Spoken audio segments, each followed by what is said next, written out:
Despite being from Mexico, he couldn't speak Spanish.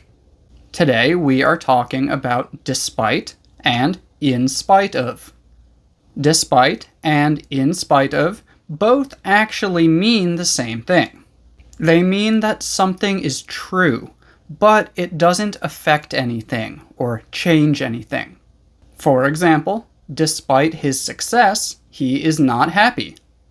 This basically means that he is successful, but he is not happy. Many of us would expect a successful person to be happy, but he is not. His success has not affected his level of happiness. Now, you might be thinking that this sounds a lot like even though. And if that's what you are thinking, you are correct. Despite and in spite of mean the same thing as even though. However, whereas even though is followed by subject-verb, despite and in spite of are followed by a noun, a gerund, or a question word. So, using even though, we could say, even though he succeeded, he is not happy.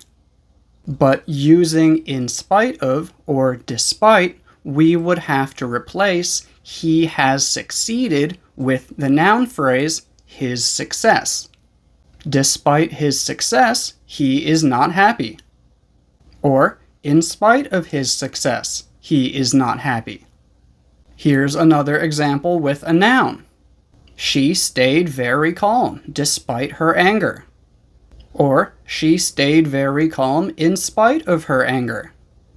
Here's another example with a gerund. Despite being from Mexico, he couldn't speak Spanish. Or, in spite of being from Mexico, he couldn't speak Spanish. And finally, here's an example with a question word. Despite what she told him, he still didn't trust her. Or, in spite of what she told him, he still didn't trust her. And you can also use these with the fact that subject-verb. For example, despite the fact that he was overweight, he was still very fast. But there are often usually easier ways to say it.